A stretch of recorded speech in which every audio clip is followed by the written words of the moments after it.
engkau tahu bagaimana orang harus hidup sebagai keluarga Allah, yakni jemaat dari Allah yang hidup, tiang penopang dan dasar kebenaran.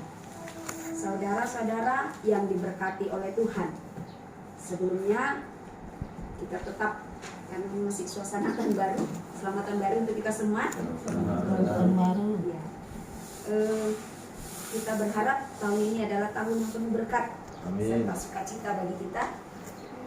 Jadi penyuluh agama Kristen PNS, dan harapan kita bersama-sama segeralah ada kebijakan pemerintah untuk kita untuk peningkatan status penyuluh non PNS. Kalau boleh jadi PNS atau paling tidak P3K, amin. Saudara-saudara yang diberkati oleh Tuhan, saya ambil teks khotbah dari 1 Timotius 3 ayat 15 ini dengan tema hidup bersama sebagai keluarga Allah. Yang disebut dengan keluarga yang pertama adalah ada ayah, ibu, anak, dan mungkin ada keluarga yang bisa sama-sama di dalam rumah kita. Itulah keluarga yang pertama. Namun batasan sebagai keluarga Allah juga di sini sebagai keluarga Allah yang dinyatakan di sini tidak hanya sebatas dengan keluarga, tetapi keluarga Allah itu dalam teks yang sudah kita baca adalah termasuk jemaat Allah. Jemaat Allah berarti di mana ada orang berkumpul di sana memuji memuliakan Allah, itu disebut sebagai keluarga Allah. Di mana ada aktivitas, ada kegiatan yang di dalamnya di sana ada memuji memuliakan Allah, itu sudah disebut sebagai keluarga Allah. Nah, ada beberapa hal yang bisa kita simak melalui teks pada hari ini. Yang pertama sekali adalah tentang tema. Tema kita adalah hidup bersama sebagai keluarga Allah. Tema ini kalau tidak salah 3-4 tahun yang lalu sangat tenar sebagai tema Natal. Tapi teksnya diambil dari Kejadian 9 ayat 6. Saya baca-baca tadi di teks Kejadian 9 ayat 6, di sana nggak ada tertulis keluarga Allah. Mari kita baca, saya akan membacakannya. Kejadian 9 ayat 6.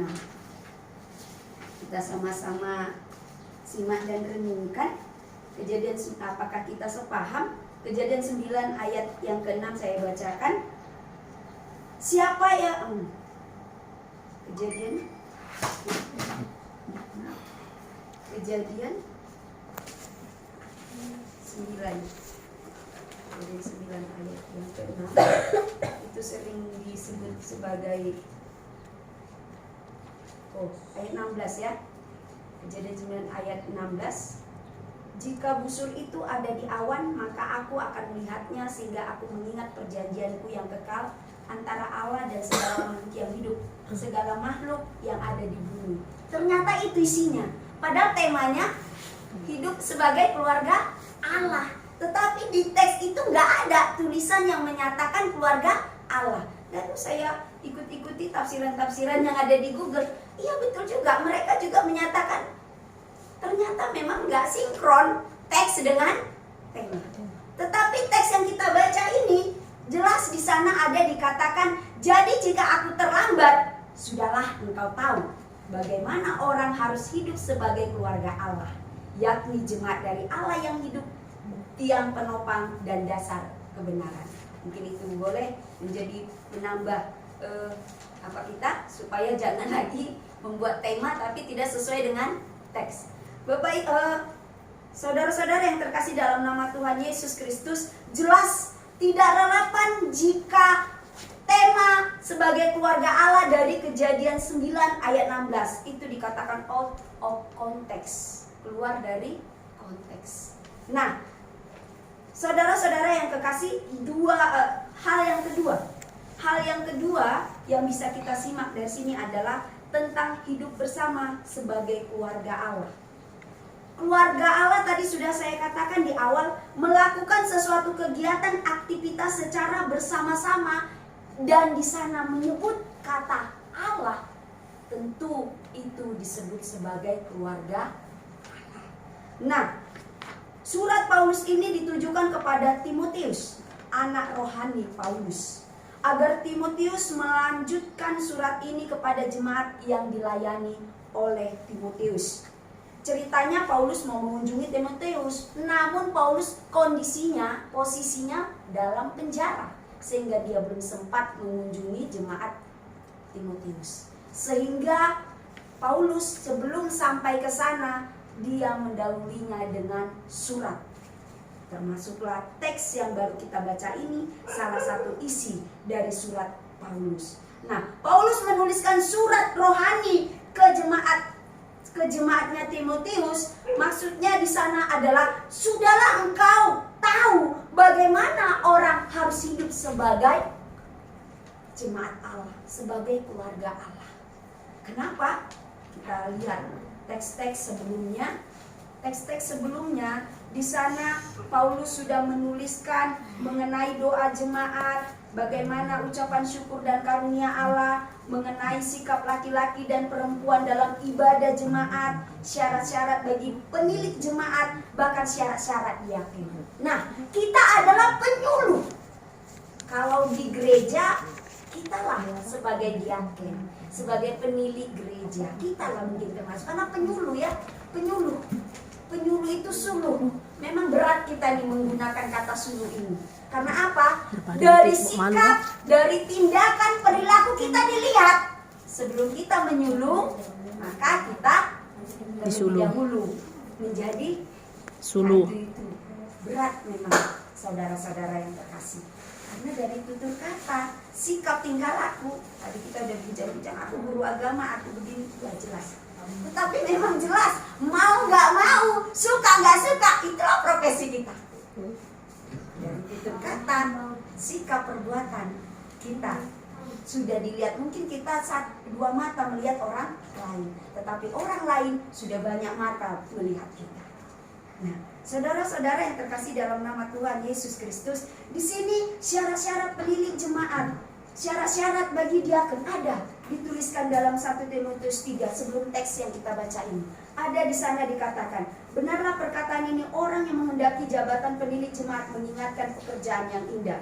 Karena itu penilik jemaat haruslah seorang yang tak bercacat, suami dari satu istri, dapat menahan diri, bijaksana, sopan, suka memberi tumpangan, cakap mengajar orang, bukan peminum, bukan pemarah, melainkan peramah, pendamai, bukan hamba uang. Seorang kepala keluarga yang baik, disegani dan dihormati oleh anak-anaknya. Jikalau seorang tidak tahu mengepalai keluarganya sendiri, bagaimanakah ia dapat mengurus jemaat Allah? Janganlah ia seorang yang baru bertobat, agar jangan ia menjadi sombong dan kena hukuman iblis. Hendaklah ia juga mempunyai nama baik di luar jemaat, agar jangan ia digugat orang dan jatuh ke dalam jerat iblis. Syarat-syarat bagi diaken. Demikian juga diaken haruslah orang terhormat, jangan bercabang lidah, jangan penggemar anggur, jangan serakah, melainkan orang yang memelihara rahasia iman dalam hati nurani yang suci. Mereka juga harus diuji dahulu, baru ditetapkan dalam pelayanan itu, setelah ternyata mereka tak bercacat. Demikian pula istri-istri hendaklah orang terhormat, jangan pemfitnah, hendaklah dapat menahan diri dan dapat dipercayai dalam segala hal. Diaken haruslah suami dari satu istri dan mengurus anak-anaknya dan keluarganya dengan baik, karena mereka yang melayani dengan baik beroleh kedudukannya yang baik, sehingga dalam iman kepada Kristus Yesus mereka dapat bersaksi dengan leluasa. Lebih panjang lagi, memang ini sangat sangat